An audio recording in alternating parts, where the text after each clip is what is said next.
What's up, guys? Welcome to the Line Change. And in this video, we are going to once again be continuing the goals and expectations series. We just did one on Quinn Hughes. Next up, we have Jake Debrusk. So we're going to be going over the goals and expectations for Jake Debrusk in 2025-26. But before we do that, as we always do, I'm going to give a quick shout out and thank you to my sponsor, Gassy Jack Art, maker of that incredible artwork you see right there.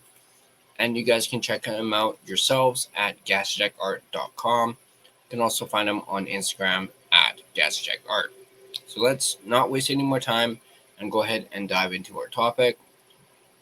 And this comes to us by our friends at Canucks Army, as it mainly is. This one is called "What Can the Canucks Expect from Jake Debrusk?"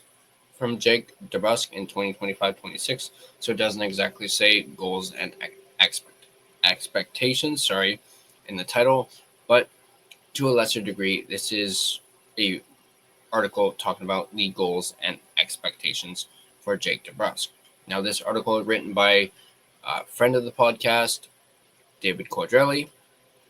When you heard Jake Debrusk talk about his first season with the Vancouver Canucks, you may have forgotten that he led the team in goals with 28, which was a new career high for the 28-year-old. Instead of patting himself on the back for the flashy totals, Debrusk talked about creating more chaos, anticipating better, and no longer, quote-unquote, waiting around in an effort to score with more consistency. Debrusk has long been known as a streaky scorer, and that's a label he seems eager to shed as he continues his career with the Canucks. Where Debrusk can improve is what he's able to bring to a game when he's not scoring, as he puts it, creating chaos. That's sometimes hard to contextualize, and Debrusk may be being a little too hard on himself, but it's an admirable goal nonetheless. So what are some appropriate goals and expectations for Debrusk in 2025-26? Debrusk's most common center at 5v5 in 2024-25 was JT Miller. His most common line mate was Brock Besser. Of course, JT Miller is no longer a Canuck, meaning Debrusk will likely find himself on a line with Elias Pettersson or Filipino, at least for now, when opening night comes around. In our recent examination of the Canucks' projected lineup, we had Debrusk on the second line with Filipino and Connor Garland. Debrusk found some late-season success with Chytil as his center and spent just over 170 minutes at 5v5 with Garland last season. That would certainly be a trio that works next season. Recently, Debrusk talked about Elias Pettersson and how he has the utmost confidence in Pettersson bouncing back, but will they be line mates? While the Canucks are almost certainly going to try Evander Kane on Pettersson's wing, Debrusk is the obvious next man up on the depth chart if Kane and Pettersson don't work well together. This is all to say Debrusk is going to get solid top six usage again next season. Let's take a look at what exceeding expectations would look like for Jake Debrusk.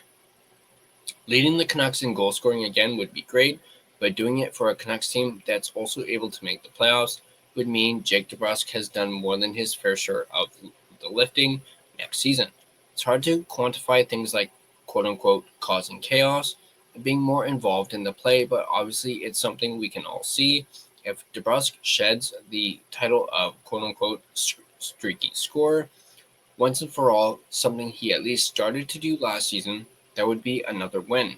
And if he can set a new career high in points by eclipsing 50, that would certainly fall into the exceeding expectations category. Let's take a look at meeting expectations and what that would look like for Jake Debrusk.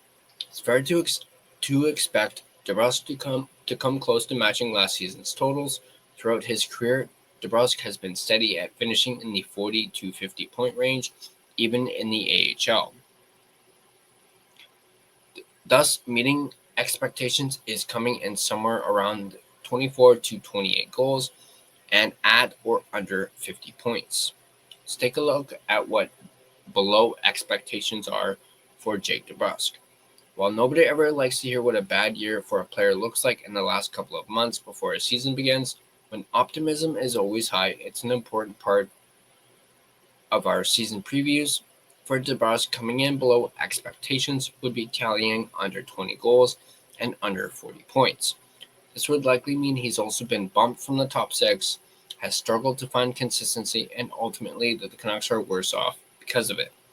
But it was a strong first season in Vancouver for Debrusk, and there's not much reason to believe he can't continue to progress and put in another strong season for the Canucks in 2025-2026.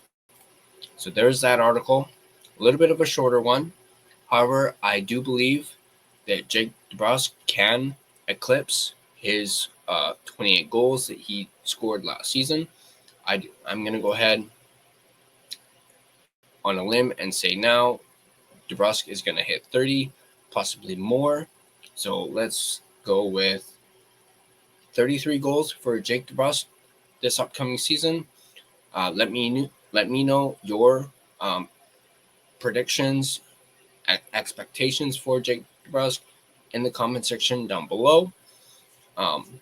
What do you think some of his goals could be as well? You can let me know about that in the comment section down below. But I'm gonna stick with it and say Jake Debrusk scores 33 goals and finally managed to get past the 50-point crux. I'm going to go with just hitting 60 points for Jake Debrusk as a prediction for myself. So once again, let me know your predictions for Jake Debrusk this upcoming season. And as always, if you guys like this video, be sure to hit that like button. And if you want to stay up to date on all your Vancouver Canucks content, be sure to smash that subscribe button and turn on your notifications so you don't miss a single video. If you want to find us on social media, you can find us on Facebook. Just search The Line Change to find our Facebook page. You can find us on Instagram at The Line Change. You can find us on X at Line Change Van. You can find us on TikTok at the TLC Podcast. You can also now find us on Blue Sky at The Line Change. And feel free to give us a follow on all of our social media platforms. If you prefer an audio version of this podcast, you can find us on both Spotify and Apple Podcasts. On Spotify, feel free to give us a follow as well as rate and review us. It is, of course, greatly appreciated. But once again, let me know your predictions, goals, expectations for Jake Debrusk this upcoming season. I gotta say, Jake Debrusk is one of my favorite Canucks. I was obviously pleased when they signed him last season, and obviously, hearing him talk about, how his season was and how he has a lot of faith in Elias Pettersson. I am eager to see how he works with PD. If they do decide to go with Debrusk on that first line and being a line mate for PD, I'm intrigued to see how they coexist. And, well, maybe not, that's probably not the right word, but you know what I mean by that. I'm eager to see how they play with one another. And yeah, once again, my predictions, 33 goals, 60 points for Jake Debrusk. And as always, let's go Canucks. And I'll see you guys in the next video.